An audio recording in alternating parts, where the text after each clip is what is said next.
morning everyone, welcome to the channel, to our new vlog. সবাইকে জানাই happy independence day, 78 independence day আজকে। কিন্তু সত্যি কথা বলতে কি, যা সব চারিদিকে ঘটনা ঘটছে, ইন্ডিপেন্ডেন্স ডে উইশ করছি ঠিকই, কিন্তু মনে হচ্ছে যে সত্যি কি আমরা স্বাধীন? আজকাল মেয়ে বলো ছেলে বলো কোথাও সেফ নয়, না পড়তে গিয়ে সেফ, না কাজ করতে গিয়ে সেফ। তো ভীষণ চিন্তিত as a parents, as a women. তো জানি না ইন ফিউচার কি ল ঠিক করবে যে না। বলো তো গুড মর্নিং, বলো happy independence day to all of you. তো ওটাই বলছি যে যারা এরকম ক্রাইম করছে, আমার তো মনে হয় যে ভীষণ তাড়াতাড়ি কিছু তাদের জন্য শাস্তি করা উচিত, যাতে তাদের যারা এই অসভ্য আচরণগুলো করছে তারা তো এক নম্বর মানসিক রোগগ্রস্ত, আর কিছু অন্তত ভীতি তাদের মধ্যে সৃষ্টি করা উচিত যে এই কাজগুলো করলে আমাদের সাথে এটা হতে পারে। তো যাই হোক, আমার বিশ্বাস আছে যে নিশ্চয়ই কিছু আইনি ব্যবস্থা কঠোর থেকে কঠোরতম নেওয়া হবে। তো তাও সব কিছুর ঊর্ধ্বেও আজকের দিনটা আমাদের কাছে স্পেশাল। কেন? যেভাবে আমাদের ফ্রিডম ফাইটাররা লড়ে এই দিনটা আমাদের কাছে এনে দিয়েছে, তার জন্য আমরা হয়তো ঠিকভাবে একটু নিঃশ্বাসটা নিতে পারছি। তো সেইটাই খুব আনন্দের সাথে উদযাপন করব। ক্রিসের জন্য আনা হয়েছে এই টি শার্টটা, আর এই প্যান্টটার সাথে ক্লাব করে পরাবো। তো কি কি করছি না করছি তোমাদের জন্য পুরোটাই থাকবে এই ব্লগে, স্কিপ না করে পুরোটা দেখো। এই হচ্ছে ক্রিসুর ফাইনাল লুক, দেখো তোমরা, আর কমেন্টসে অবশ্যই জানিও কেমন লাগছে। মামাম তাকা একবার, সুন্দর করে সেজে নিয়েছে। হ্যাঁ, ও এইরকম সাজতে ভালোবাসে, তো খুব এক্সাইটেড। ফটো তুলছে ওর বাবার সাথে এখন, জায়গা করছে। তো ক্রিস এখন ফ্ল্যাগ হাতে নিয়ে, আর বাবা দেখো কি সুন্দর করে সাজিয়ে। দেখি মামা ফুল কি কি আছে, বাবারে কি সুন্দর লাগছে। সুন্দর করে বাবা দেখো ফ্ল্যাগটাকে সাজিয়ে দিয়েছে, ভীষণ সুন্দর লাগছে। মা ফ্ল্যাগ যখন ওয়েস্ট হবে তখন কি বলবে? বন্দে মাতরম। কি বলবে? জোরে বলো, জোরে বলো। Very good. তো অভি এখন ওকে কোলে নিয়ে ফ্ল্যাগ ওয়েস্ট করাবে। এটা সত্যি আমাদের কাছে একটা প্রাউডের মোমেন্ট, তাই না বলো, অ্যাজ এ ইন্ডিয়ান। চলো মামা বলো বন্দে মাতরম, वंदे मातरम, वंदे मातरम, जय हिंद। ना ढुकी दाও, আবার বলো, বলতে বলতে ঢুকি দাও। জয় হিন্দ, জয় হিন্দ। নিয়ে স্যালুট করবে। হ্যাঁ, স্যালুট করো, ক্ল্যাপ করো, স্যালুট করো। এই যে এরকম করে, এই যে এমনি করে, এমনি করে। হ্যাঁ, ক্ল্যাপ করো এবারে সবাই। Very good. এমনি করো, এমনি করো, আগে বাবা না করে না, একবার স্যালুট করো। বাহ, ফাইনালি আমাদের ফটো সেশন কমপ্লিট হলো। আর ক্রিস এত দারুণ দারুণ পোজ দিয়ে ফটো তুলেছে রোদে। বলে দাও কেমন লাগলো তোমার ফটো তুলে?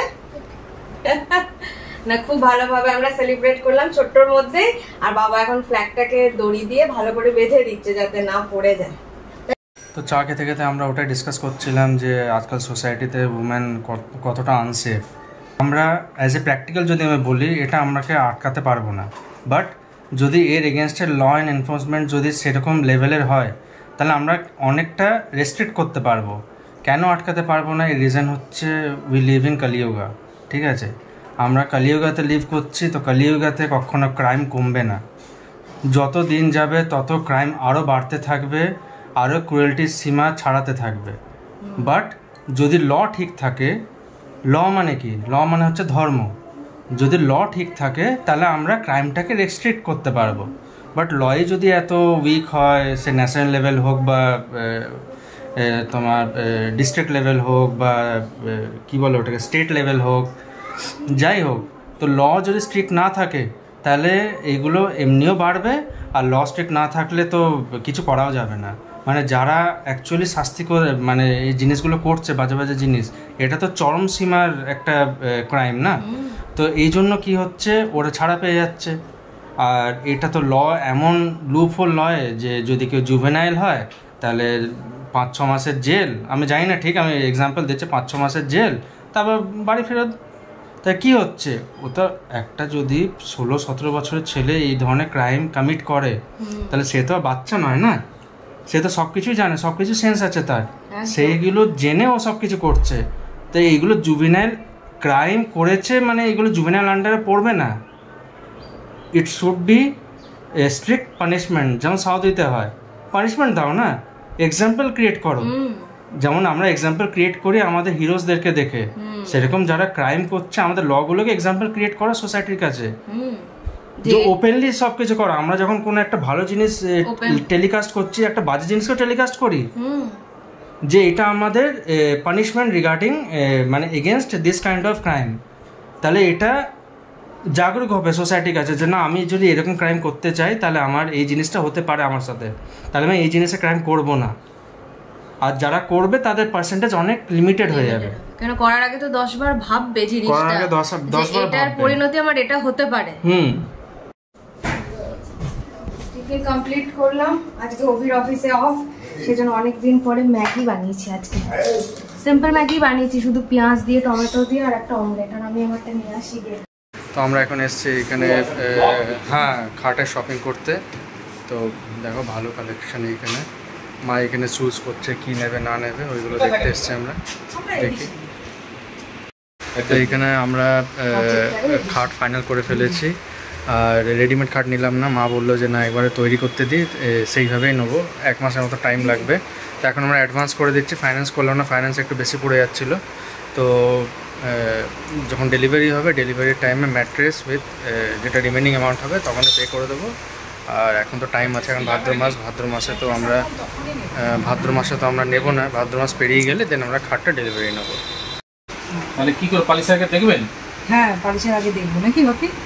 দেখে যাবেন? হ্যাঁ, তাহলে আমাকে ফোন করতে হবে, সেইভাবে আমাকে বলেন। হ্যাঁ ফোন করে দেবেন আমাকে, কোনো অসুবিধা নেই। আসছে ঘুমোতে, গাড়ি নিয়ে হাতে, এত বড় বড় দুটো গাড়ি নিয়ে তুই শুবি? তুই গাড়ি রাখবি কোথায় বাবান, আর শুবি কি করে? এত বড় বড় কেউ গাড়ি নিয়ে আসে ঘুমানোর টাইমে? হ্যাঁ, ছোট গাড়ি আনতে পারতি। এত বড় বড় গাড়ি নিয়ে ও এখন শুয়ে থাকবে, ঘুমোবে। কালকে রাত 1টা না 1:30 অব্দিও কন্টিনিউ বসেছিল ওই কোনাটা করে, জানো, ওই কোনাটা করে বসছিল, তারপরে কখন নিজে ঘুমিয়েছে। মানে কি ঘুম আসছিল না কালকে।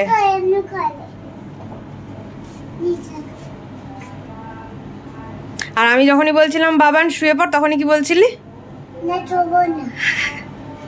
ভোরবেলা উঠে দেখছি ওর বাবার বালিশে গিয়ে সিটকে শুয়েছে বাবার সাথে। নি কেন শুয়েছিল এভাবে বল পাপার সাথে?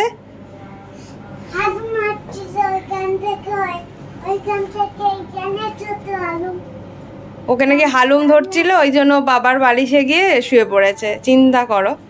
ঠিক আছে চল এবার ঘুমাবো। হ্যাঁ মামা? না বাবা অমনি করতে নেই, ঘুমিয়ে পড়তে, টাইম টু টাইম ঘুমো। তাহলে কি বলে গুড হ্যাবিটস এর মধ্যে কি কি পড়ে অমনি দেখ কি বলছে ঠাম্মি, দেখ একদম ভালো খাওয়াতে পারে না মা। ঠাম্মি বলছে মা ভালো খাওয়াতে পারে না। বাবান পারে? কে ভালো খাওয়ায়? কে ভালো খাওয়ায়? আবার কে ভালো খাওয়ায় শোনান? মা। আর আমি ভালো খাওয়াই? বলো তুমিও ভালো খাওয়াও, বাজে কথা বলো না। দেখ না এরপরে দেখ। তো ইন্ডিপেন্ডেন্স ডে উপলক্ষে ভেবেছিলাম একটু কৃষকে যেটা পরিয়েছিলাম না, ওই যে টি শার্টটা, ওটা পরে বাড়িতে নিয়ে যাবো, একটু মাকে দেখাবো। বাট ঘুম থেকে উঠতে হয়ে গেল অনেকটা লেট, সেই জন্য আর বাড়ি গেলাম না। গিয়ে 1 ঘন্টা হয়তো বসতে পারবো কি পারবো না। তো এখন আমি কৃষ আর অভি যাচ্ছি একটু 54 ফুট চণ্ডীদাস থেকে একটু চপ জিলিপি নেবো, মতিচুরের লাড্ডু নেব, আর কিছু জেরক্স করার আছে, কৃষের একটু খাবার নেওয়ার আছে, ওইগুলো নিয়ে একটু এদিক ওদিক ঘুরে, শর্ট ট্রিপ তো ঘুরে আবার বাড়ি চলে আসবো।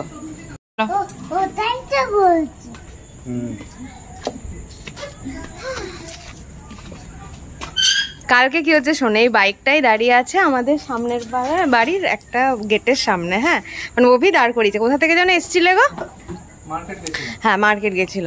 নিয়ে এবারে মা ভাবছে, হট করে দরজাটা খুলে ভাবছে যে এত ভালো বাইকটা কার পাড়ায়। নিয়ে মা মানে হট করে তুমি ইয়ে করতে পারোনি না, নিয়ে তারপরে মনে পড়লো ইয়ে তো আপনি ঘর কা হ্যাঁ। বলছি এই বেশ বাবা, এটা তো দারুণ। বাবা এমনি কিনতে পারতো, নিজের ঘরে সবসময় দেখছি, বুঝতে পারি দেখে তো। তো অভি বলছে ওটার সাথে ঠিক কানেকশনটা এলো না। হ্যাঁ পয়সাটাও হতে পারে, পয়সাটাও একটু বেশি লাগছে। হ্যাঁ হ্যাঁ, আর এটা এই তো সবে কেনা হলো না জাস্ট, তাড়াতাড়ি ইয়ে করলে মানে 6-7 মাস হয়ে গেছে, 1 বছর হতে চললো। 1 বছর হতে চললো। চলো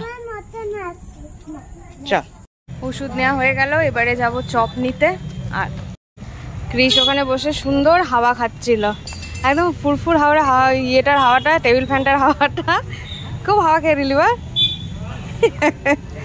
চল, তো আমরা নিয়ে নিলাম জিলিপি, মিষ্টি আর মাজার ওই ছোট প্যাকগুলো নিলাম 10 টাকার।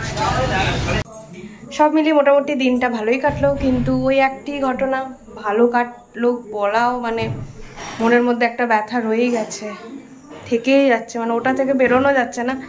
বাট তবুও ক্রিসের সাথে, অভির সাথে, বাড়ির সবার সাথে দিনটাকে ভালো করে সেলিব্রেট করলাম। আশা করছি তোমরাও খুব ভালো করে নিজেদের লোকেদের সাথে দিনটাকে সেলিব্রেট করেছো। আর শুধু মুখে নয়, যেন আক্ষরিক অর্থে আমরা স্বাধীন হতে পারি, সবাই নির্দ্বিধায় বাইরে বেরোতে পারি, কাজের জায়গায়, স্কুল কলেজ সব জায়গায় সেফ থাকতে পারি। শুধু নারী বলে নয়, নারী পুরুষ নির্বিশেষে সবাই, প্রত্যেকটা মানুষ যেন আমরা সেফ থাকতে পারি, ইভেন নিজেদের বাড়িতেও। তো এই বলেই ব্লগটাকে এন্ড করব। যদি ভালো লেগে থাকে, ছেড়ে যাওয়ার আগে অন্তত একটা লাইক, আর কেমন লাগলো একটা কমেন্টসে জানিয়ে যেও। সাথে থেকো, পাশে থেকো। Good night, bye bye, take care.